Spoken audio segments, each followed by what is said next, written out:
जय श्री कृष्णा। राधे राधे। दोस्तों, आप सभी को राधा अष्टमी की बहुत बहुत शुभकामनाएं। आपका दिन शुभ एवं मंगलमय हो। राधा अष्टमी हिंदू धर्म में एक अत्यंत पवित्र और महत्वपूर्ण पर्व है जो भगवान श्री कृष्ण की परम प्रिय सखी और शक्ति श्री राधा रानी के जन्मोत्सव के रूप में मनाया जाता है। यह पर्व भाद्रपद मास के शुक्ल पक्ष की अष्टमी तिथि को मनाया जाता है, जो श्री कृष्ण जन्माष्टमी के लगभग 15 दिन बाद आता है। राधा अष्टमी का उत्सव विशेष रूप से वृंदावन, बरसाना, मथुरा और ब्रज क्षेत्र में भक्ति और उल्लास के साथ मनाया जाता है। यह पर्व राधा रानी की भक्ति, प्रेम और आत्मसमर्पण की भावना को दर्शाता है, जो भक्तों के लिए प्रेरणा का स्रोत है। इस दिन भक्त उपवास, पूजा, भजन, कीर्तन और रास लीला जैसे आयोजनों में भाग लेकर राधा कृष्ण के प्रति अपनी श्रद्धा व्यक्त करते हैं। राधा अष्टमी की पूजा विधि। राधा अष्टमी का दिन भक्तों के लिए अत्यंत पवित्र और मंगलकारी माना जाता है। इस दिन प्रातः काल जल्दी उठकर पवित्र नदियों, विशेषकर गंगा यमुना जी के सरोवरों में स्नान करने का विधान है। यदि नदी स्नान संभव न हो तो घर पर गंगा जल मिलाकर स्नान किया जा सकता है। स्नान के पश्चात स्वच्छ व नवीन वस्त्र धारण करके व्रती पूजा की तैयारी करते हैं। इस दिन का शुभ मुहूर्त विशेष रूप से राधा कृष्ण की भक्ति साधना, मंत्र जप और अनुष्ठान के लिए अत्यंत फलदायी माना जाता है। भक्त अपने घर के मंदिर या ब्रज भूमि के प्रसिद्ध धामों बरसाना, वृंदावन और मथुरा में जाकर भव्य रूप से सजे हुए राधा कृष्ण के विग्रहों का दर्शन करते हैं। इन स्थलों पर भजन, कीर्तन, संकीर्तन और रास लीला का अद्भुत आयोजन होता है, जिससे वातावरण भक्ति रस से परिपूर्ण हो जाता है। भक्त राधा कृष्ण की प्रतिमा या चित्र को पंचामृत, दूध, दही, घी, शहद और शक्कर के मिश्रण से स्नान कराते हैं। इसके बाद देवी राधा को उनके प्रिय पुष्प, तुलसी पत्र और विविध नैवेद्य जैसे माखन, मिश्री, पेड़ा और फल अर्पित किए जाते हैं। दीप प्रज्वलित करके धूप और अगरबत्ती चढ़ाई जाती है तथा भक्त भावपूर्ण आरती करते हैं। पूजा के समय राधा रानी का ध्यान करते हुए निम्न मंत्र का जाप अत्यंत फलदायी माना जाता है। ओम राधाय नमः। यह व्रत और पूजा न केवल आत्मिक शुद्धि प्रदान करती है, बल्कि साधक के जीवन में प्रेम, सौभाग्य और भक्ति मार्ग की गहनता भी लाती है। राधा अष्टमी का पर्व हमें यह सिखाता है कि ईश्वर तक पहुँचने का सबसे सरल मार्ग निस्वार्थ प्रेम और पूर्ण समर्पण है। आइए अब जानते हैं राधा अष्टमी क्यों मनाते हैं।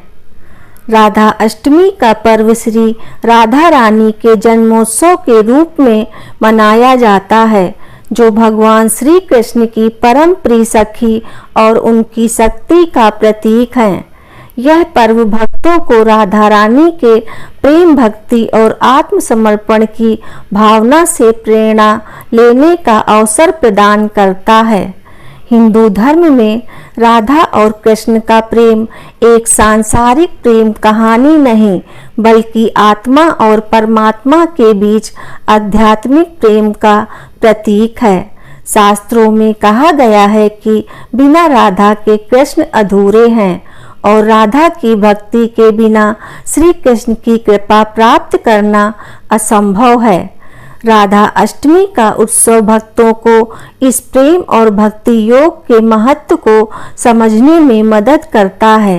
इस दिन भक्त उपवास, पूजा और भजन कीर्तन के माध्यम से राधा रानी के प्रति अपनी श्रद्धा व्यक्त करते हैं, जिससे उन्हें मानसिक शांति, सौभाग्य और वैवाहिक जीवन में सामंजस्य प्राप्त होता है। यह पर्व विशेष रूप से बरसाना, वृंदावन और मथुरा में भव्य रूप से मनाया जाता है, जहां मंदिरों में विशेष पूजाएं, रास लीलाएं और भोग अर्पण किए जाते हैं। राधा अष्टमी का महत्व यह भी है कि यह भक्तों को निस्वार्थ प्रेम और समर्पण की शिक्षा देता है।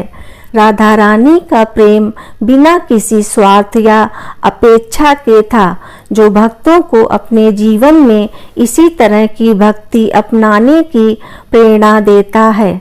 इस दिन का व्रत और पूजा न केवल आध्यात्मिक उन्नति के लिए महत्वपूर्ण है, बल्कि यह जीवन में सकारात्मकता, शांति और समृद्धि लाने में भी सहायक है।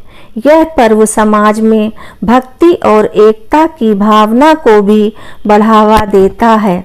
आइए अब शुरू करते हैं राधा अष्टमी की पौराणिक कथा। पौराणिक कथाओं के अनुसार श्री राधा रानी का जन्म एक साधारण मानवीय घटना नहीं था, बल्कि यह एक आध्यात्मिक और चमत्कारी अवतरण था। ब्रह्मावर्त पुराण और गर्ग संहिता में वर्णित है कि राधा रानी भाद्र मास के शुक्ल पक्ष की अष्टमी तिथि को बरसाना के निकट रावल गांव में राजा वृषभानु और उनकी पत्नी कीर्ति के यहाँ प्रकट हुई। कथा के अनुसार राजा वृषभानु एक दिन यमुना नदी के तट पर गए, जहां उन्हें एक कमल के फूल पर एक तेजस्वी बालिका दिखाई दी, जो स्वर्णिम आभा से युक्त थी। यह बालिका कोई और नहीं, स्वयं राधा रानी थी, जो श्री कृष्ण की शक्ति और उनकी परम प्रिय सखी के रूप में अवतरित हुई थी। वृषभानु ने इस बालिका को अपने घर ले जाकर अपनी पुत्री के रूप में पाला।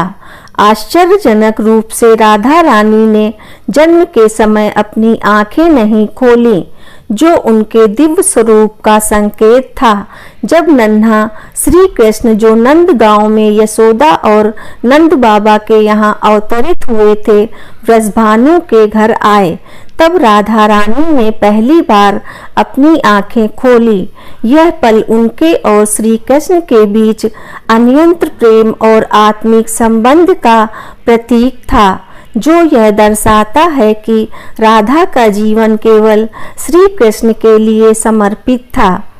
एक अन्य कथा गोलोक की घटना से शुरू होती है, जो श्री कृष्ण और राधा का दिव्य धाम है।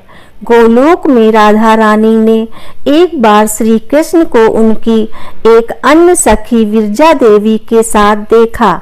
इससे उन्हें क्रोध और ईर्ष्या हुई, जो उनके प्रेम की गहराई को दर्शाता है।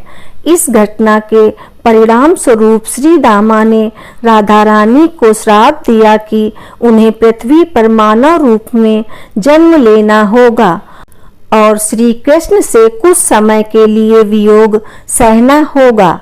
इस श्राप के कारण राधा रानी ने पृथ्वी पर जन्म लिया, लेकिन उनका प्रेम और भक्ति श्री कृष्ण के प्रति अटल रही। ब्रज में उनकी रास लीलाएं, जिसमें श्री कृष्ण और राधा रानी ने गोपियों के साथ नृत्य और भक्ति का आनंद लिया, यह उनके प्रेम की अमर कहानी का हिस्सा है। यह कथा यह सिखाती है कि सच्चा प्रेम निस्वार्थ, समर्पित और शाश्वत होता है। राधा रानी का प्रेम श्री कृष्ण के लिए इतना गहरा था कि वह सांसारिक बंधनों और अपेक्षाओं से परे था। प्रेम से बोलिए जय श्री कृष्णा, राधे राधे। जय हो श्री राधा रानी की। दोस्तों, अगर वीडियो पसंद आया हो तो कमेंट में राधे राधे अवश्य लिखें और वीडियो को लाइक करें और आगे के ऐसे ही वीडियो के लिए चैनल को सब्सक्राइब अवश्य करें। धन्यवाद आपका।